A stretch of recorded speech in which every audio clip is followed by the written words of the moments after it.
بسم اللہ الرحمن الرحیم۔ ایک مرتبہ امام حسن اور امام حسین رضی اللہ تعالیٰ عنہ شدید بیمار ہو گئے تو حضرت علی رضی اللہ تعالیٰ عنہ اور حضرت فاطمہ الزہرا رضی اللہ تعالیٰ عنہ نے منت باندھی کہ اے میرے اللہ، جب ہمارے دونوں شہزادے صحت یاب ہوں گے تو ہم تیرے لیے 3 دن روزے رکھیں گے۔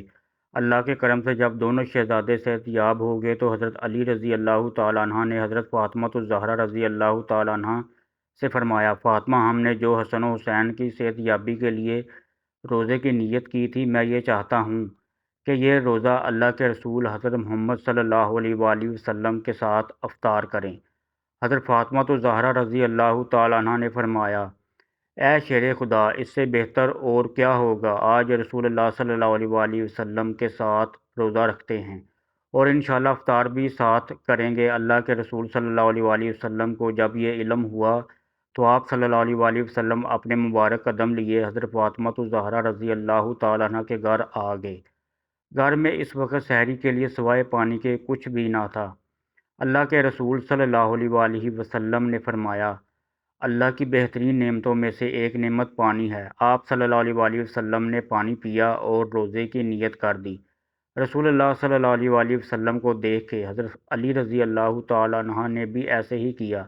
حضرت فاطمہ الزہرا رضی اللہ تعالیٰ عنہ بھی ایسے ہی کیا، اور وہ جو ننھے شہزادے حسن و حسین جو بہت ہی کم سن تھے، انہوں نے اپنے نانا، اپنے بابا، اپنی ماں کو دیکھا تو دستے ادب کو جوڑ کے عرض کرنے لگے، اے نانا جان، اے ابا جان اور امی جان، اللہ کے عشق میں پانی کے ساتھ روزہ رکھ سکتے ہیں تو کیا ہمیں اجازت ہے کہ ہم بھی اللہ کے عشق میں روزہ رکھیں؟ ان پاک ہستیوں نے حسن و حسین کا ماتھا چوما اور ان سب نے روزہ رکھ لیا۔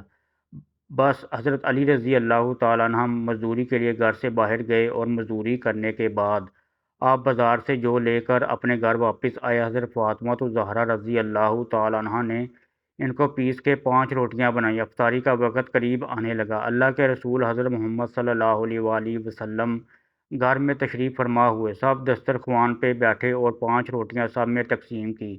اب جیسے ہی روزہ کھولنے کا وقت قریب آنے لگا، اتنی دیر میں دروازے پہ کوئی آیا اور کہنے لگا، میں غریب ہوں، فقیر ہوں، اللہ کے نام پہ مجھے کوئی روٹی کھلائے۔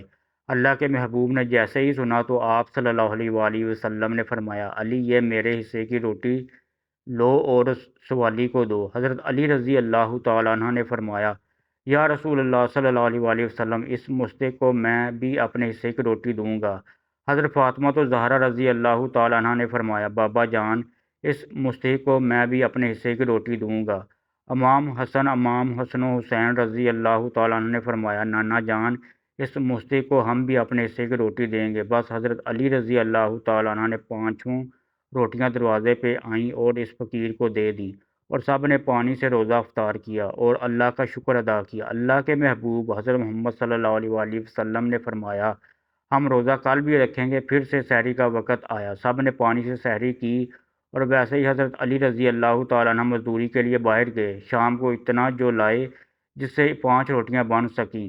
حضرت فاطمہ الزہرا رضی اللہ تعالیٰ عنہ ویسے ہی 5 روٹیاں بنائیں اور دسترخوان بچھایا، اور اللہ کے رسول حضرت محمد صلی اللہ علیہ وآلہ وسلم گھر میں داخل ہوئے۔ جیسے ہی افطار کا وقت قریب آیا تو دروازے پہ پھر سے کوئی آیا، کہنے لگا، میں یتیم ہوں، کوئی اللہ کا بندہ جو مجھے کھانا کھلائے۔ اللہ کے رسول نے فرمایا، علی، میرے حصے کی روٹی اس مستحق کو دے آؤ۔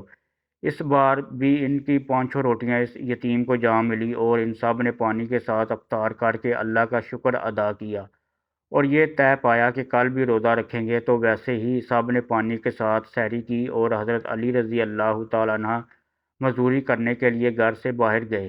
تیسرے دن بھی ایسا ہی ہوا۔ حضرت فاطمہ الزہرا رضی اللہ تعالیٰ عنہما نے 5 روٹیاں بنائیں اور دسترخوان پہ سجائیں۔ اللہ کے رسول حضرت محمد صلی اللہ علیہ وآلہ وسلم جیسے ہی گھر میں داخل ہوئے، سب دسترخوان پہ بیٹھے تھے۔ افطار کا وقت قریب آنے لگا تو دروازے پہ آواز آئی، میں ابھی ابھی قید سے رہا ہوا ہوں، بہت بھوکا ہوں۔ مجھے یہ معلوم ہوا کہ مدینے میں اس گھر سے زیادہ سخی کوئی نہیں ہے، کوئی اللہ کا بندہ جو اس بھوکے قیدی کو کھانا کھلائے۔ رسول اللہ صلی اللہ علیہ وآلہ وسلم مسکرا کے فرمانے لگے، علی، میرے حصے کی روٹی اس مستحق کو دے آؤ۔ حضرت علی رضی اللہ تعالیٰ عنہ نے فرمایا، یا رسول اللہ صلی اللہ علیہ وآلہ وسلم، میں بھی اپنے حصے کی روٹی اس مستحق کو دوں گا۔ اس طرح سب نے اس مصری کو دے دی۔ بس جیسے ہی حضرت علی رضی اللہ تعالیٰ عنہ پانچوں روٹیاں اس قیدی کو دے کر واپس آنے لگے تو اتنی دیر میں جبریل امین نازل ہوئے اور فرمانے لگے کہ اللہ نے اہل بیت کی شان میں سورہ کی آیت کو نازل کر دیا کہ آپ مسکین، یتیم اور اسیر کو اللہ کے عشق میں خود بھوکا رہ کے کھانا کھلاتے ہیں، اور مسکین، یتیم اور اسیر کو یہ کہتے ہیں کہ ہم تمہیں کھانا اللہ کے لیے دیتے ہیں، اس کا بدلہ یا شکر گزاری نہیں مانگتے۔ اللہ کا سلام ہو اہل بیت پر، اور اللہ نے اہل بیت کے ان 3 روزوں کو آنے والی امت کے لیے صراط مستقیم کا ایک چراغ رکھا ہے۔